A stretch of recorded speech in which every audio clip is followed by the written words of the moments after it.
Hello again. I've dealt previously with claims that black Africans have lived in Britain since the time of the Roman occupation and even earlier.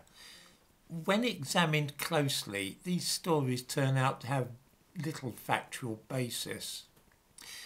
Something which few people ever question, though, is the frequently heard suggestion that communities of black Africans and Caribbeans, numbering in the tens of thousands, were living in English ports in the late 18th century, and that as a result there has been a constant black presence in the country for 200 or 300 years. How true is this? I will say immediately that I do not know how true it is. What I'm doing now is just exploring a little and pointing out one or two things. I'm not making a definite statement that there were no black communities in Britain in the 18th century. I'm talking about it and explaining what I've seen. Nobody denies that there were some black people in Britain in the 18th and 19th centuries. There are paintings showing black servants and occasional mention of the baptism of Africans in church records. Were these just a handful of individuals, though, or was there actually a community with all that this suggests? Were there black families, which is to say black women and black children, living permanently in cities like Liverpool, or was it just a few sailors staying for a week or two at a time between ships?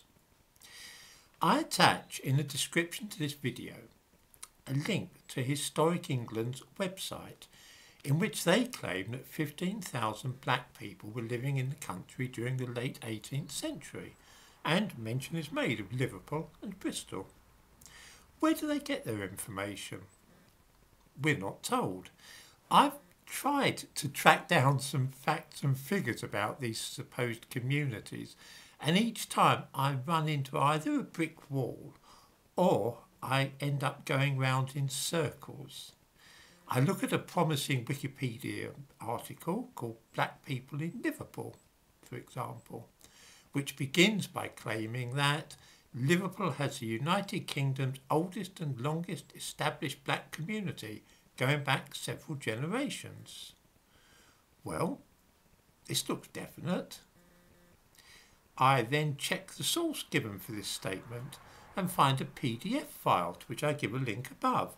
In other words, above I've given a link to Historic England's bit about these 15,000 black people, a link to the Wikipedia article about black people in Liverpool, and a link to the reference for the Wikipedia article which makes this statement about the longest established black community in Britain.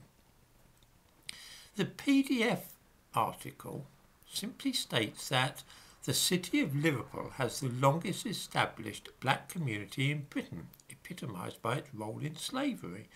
No evidence is given for this, other than to suggest some other sources. I've followed those and find that none of them give any reasons for believing this about a black community in Liverpool either. Although one, by a man called Ray Costello, claims that people in Liverpool can trace their black ancestry back 10 generations to black people who were living in the city 300 years ago. What I cannot find are any facts. The PDF document, by the way, is worth reading because it contains some terrible false propaganda which sheds a good deal of light on this whole idea. The truth is that Liverpool had a transient population of black sailors, as well as Arabs, Americans, Bengalis, Swedes, Chinese men, who stayed in the city for a few weeks at a time between their ships sailing. Some of these men were staying there looking for work, looking for ships to sign up with. They lived in lodging houses and seamen's missions. There was no community at all, no women and children, just single men. Let me show you now how black history, which is a political enterprise with a purpose, is used to mislead people about things such as a black community in Liverpool existing for centuries. David Clay, author of the document which I give in the second link, says Returning soldiers from the First World War could not come to terms with the reality that black people had jobs in munitions factories, and the number of mixed marriages and relations had visibly increased. Mobs of white people descended on the black area of Toxteth, resulting in the murder of Charles Wooden, a former black sailor who was drowned in the River Mersey.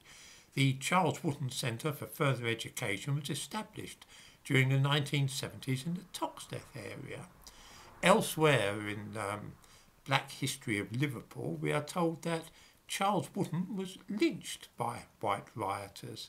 It all sounds like Alabama in the 1930s, which is the intention. It's all been done deliberately, A, to prove that there was horrible racism in England in 1919, and B, to establish that there was in fact a black community living there peacefully until white rioters descended upon them and began lynching them.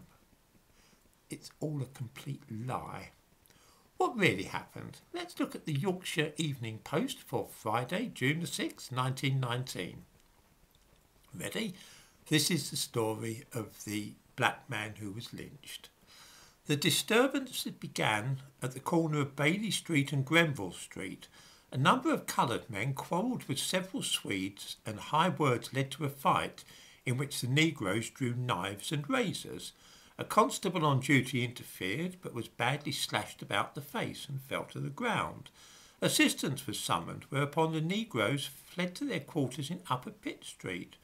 From a house in this neighbourhood, revolver shots were fired, with the result that a police constable was hit in the mouth, the bullet passing through his neck and wounding a sergeant. Another constable was wounded in the face and neck, and a fourth policeman, P.C. Fox, sustained a fractured wrist. One of the officers is seriously injured and is now in hospital. While the disturbance was in progress, a negro, suspected of firing the revolver, ran away towards the dockside and was followed by a hostile crowd. A number of policemen joined pursuit. The fugitive made straight for the dock, and here he either jumped into the water or was thrown in by the angry crowd. He was drowned by the time he was taken out of the water. Black men using knives and guns, shooting police officers and so on. It sounds like present-day London. One of them then ended up being killed as he tried to escape. This reads a little bit differently from the bit above, which suggests that Charles Wooden was some kind of innocent martyr of racism. I'm not saying definitely that there was no black community in Liverpool in the 18th century, as is so often claimed, merely that I can find no evidence for it.